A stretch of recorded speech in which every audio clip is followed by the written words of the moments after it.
পাহাড়ের ঝিরিতে কাঁকড়া খুঁজতে যাব আজ। বছরের এই সময়টা কিন্তু ঝিরিতে প্রচুর কাঁকড়া পাওয়া যায়, বিশেষ করে রাতে। দিনের বেলা বৃষ্টি যখন থামবে তখন রাতের দিকে কাঁকড়া বের হয়। কাঁকড়ার পাশাপাশি ঝিরের এই মাছগুলোও পেলাম। আমাদের ভাষায় ইংরাম বলি। ঝিরিতে কাঁকড়া খুঁজতে গিয়ে পিছলা পাথরে আশারও খেলাম কয়েকবার। এই সব কিছু মিলে থাকছে আমার আজকের ভিডিও। আগে থেকে বলে রাখছি, আজকের ভিডিওটা একটু লং হবে। বাড়িতে আসলে প্রথমে ছুটে যায় ঝিরিতে। এই ঝিরিতে গোসল থেকে শুরু করে পানির সংগ্রহ সবকিছু এখানেই হয়। আর বছরের এই সময়টা কিন্তু কাঁকড়া খোঁজার জন্য পারফেক্ট টাইম। পাহাড়ি কাঁকড়া, বিশেষ করে দিনের বেলা ঝুম বৃষ্টির পর যখন রাতের দিকে থেমে যায় বৃষ্টি, সে সাথে পানির ফ্লো এবং পানির ঘোলাটির ভাবও কমে যায়, তখন কাঁকড়াগুলো বের হতে থাকে। আর এই পাহাড়ি ঝিরির কাঁকড়াগুলো শুধুমাত্র বর্ষাকালেই পাওয়া যায়, কারণ গ্রীষ্মকালে ঝিরির পানিগুলো শুকিয়ে যায়। আর ইদানিংকালে কাঁকড়াও পাওয়া যায় না খুব একটা, আর চিংড়ি তো নাই।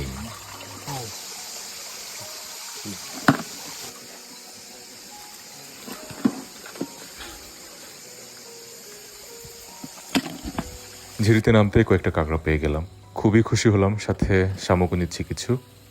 ঝিরির এই বড় বড় শামুকের সাথে বাঁশকুড়ো রান্না কিন্তু খুবই মজা হয় খেতে। ঝিরিতে খুব সাবধানে পা ফেলতে হয়, আর আশেপাশে একটু সজাগ দৃষ্টি রাখতে হয় যাতে সাপ না থাকে।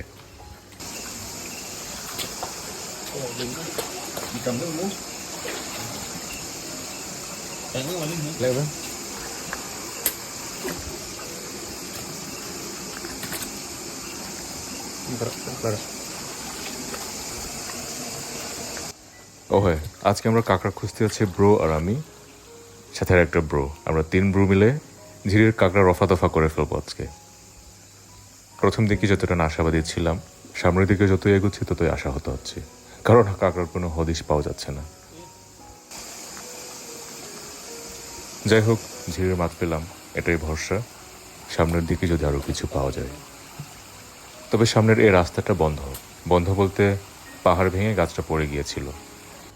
গাছের ডালপালাগুলোকে পরিষ্কার করে কোনো রকম একটা রাস্তা বানিয়ে সামনের দিকে এগোনোর চেষ্টা।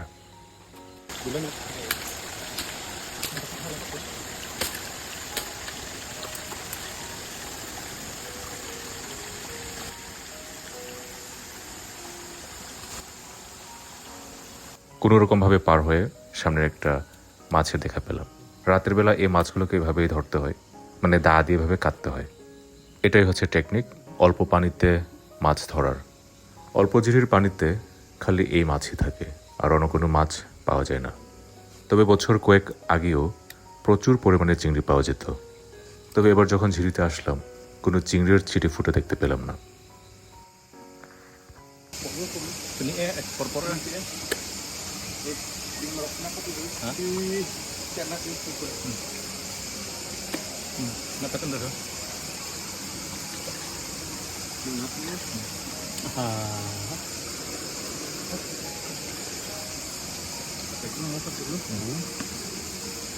পরপর 2টা মাছ কাটলো আমার ব্রো। আমি একদিকে ভিডিও করতে চাচ্ছি, একদিকে মাছও খুঁজতে চাচ্ছি, পুরো যাতা অবস্থা। তাই ওদেরকে সুযোগ দিলাম, ওরা খুঁজুক, আমি ভিডিও করি।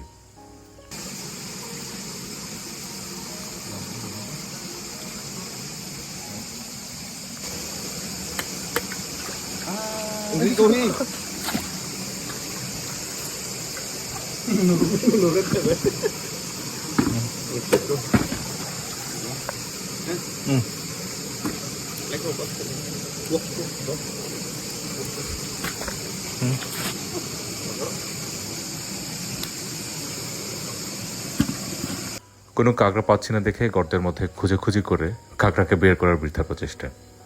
তবে এসব ভিতরে কিন্তু কাঁকড়ার পাশাপাশি সাপও থাকে, খুবই রিস্কি। এবারে আর একটা পাহাড় উঠার পালা।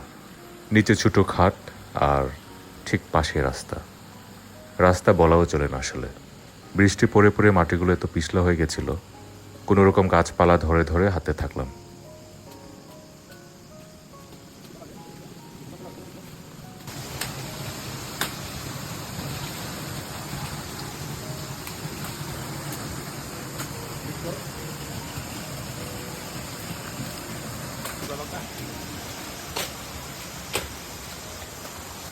আর একটা ছোট্ট পাহাড়। বেচারা ব্রোডরা, একদিকে কাঁকড়ার বালতি সামলাতে হচ্ছে, আর একদিকে টর্চ লাইট। আবার হাতে কিছু না ধরে ওঠা যায় না। ছোট ছোট গাছ যেগুলো একটু শক্ত, গাছের শেকড় হাতে নাগালে যা কিছু পাওয়া যায় এসব ধরে ধরে উঠা লাগে এসব জায়গা। Tiram play pak. Kakak tiram pak.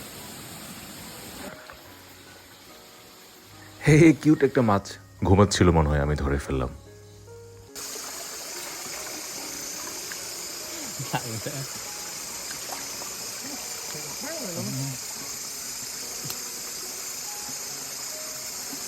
আমরা আদিবাসীরা যুগ যুগ ধরে এসব ঝিরির শামুক, মাছ, সেই সাথে পাহাড়ি কাঁকড়া এসবই খেয়ে আসছি আমিষের চাহিদা মেটাতে।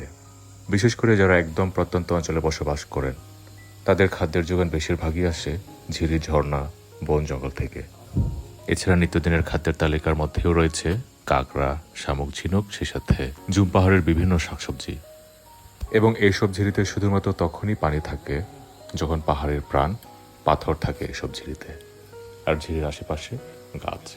প্রচলিত আছে ভূগর্ভস্থ পানির স্তর থেকে সর্বনিম্ন 100 ফুট গভীর পর্যন্ত পানি শোষণের ক্ষমতা রাখে পাথর, এবং গাছের মূল সেই পানিকে নিজে শোষণের পাশাপাশি মাটির বিভিন্ন স্তরে সঞ্চার করে। পাথর এবং গাছ, প্রাণ সঞ্চালন, এই দুটো জিনিস না থাকলে নির্জীব মরুভূমি ছাড়া আর কিছুই থাকবে না। এসব কথা বলার একটাই কারণ, যখন দেখি আমাদের পার্বত্য চট্টগ্রামে উন্নয়নের নামে অবাধে পাথর উত্তোলন, পাহাড়ের জায়গা দখল করে বন জঙ্গল উজাড় করা হয়। নির্বিচারে এসব ধ্বংসের কারণে আমাদের আদিবাসীদের নিত্যদিনের খাদ্যাভ্যাস বিলুপ্তির পথে। খাদ্য সংকট তো বটেই, পাশাপাশি প্রাকৃতিক ভারসাম্য কিন্তু হারিয়ে যাচ্ছে দিনকে দিন। শত শত বছরের গাছ আর পাথর হারিয়ে যেতে বসেছে পাহাড়ে। এভাবে চলতে থাকলে হয়তো প্রাকৃতিক লীলাভূমির অস্তিত্ব আর থাকবে না। ততক্ষণে ঘড়িতে বাজে রাত 8টা। আমরা বের হয়েছিলাম সেই 7টা বাজে।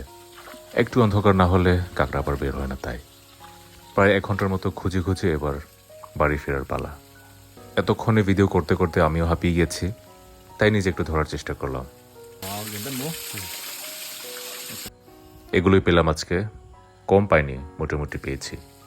এখন ধীরে ধীরে ব্যাক করার পালা।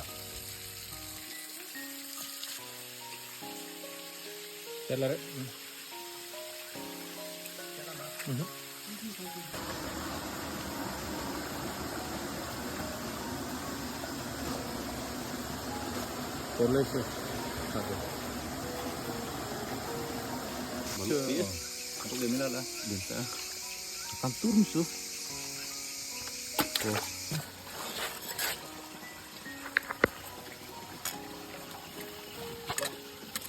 Tetek na ke. লাস্টের দিকে যেতে যেতে একটা কাঁকড়া পেলাম। এরপর বাসায় এসে ঠ্যান করার পালা, ভাগ করে নেওয়ার পালা। কম পাইনি, মোটামুটি পেয়েছি। কাঁকড়ার সাথে টক পাতার রেসিপি কিন্তু সামনের ভিডিওতে থাকছে। Thank you for watching.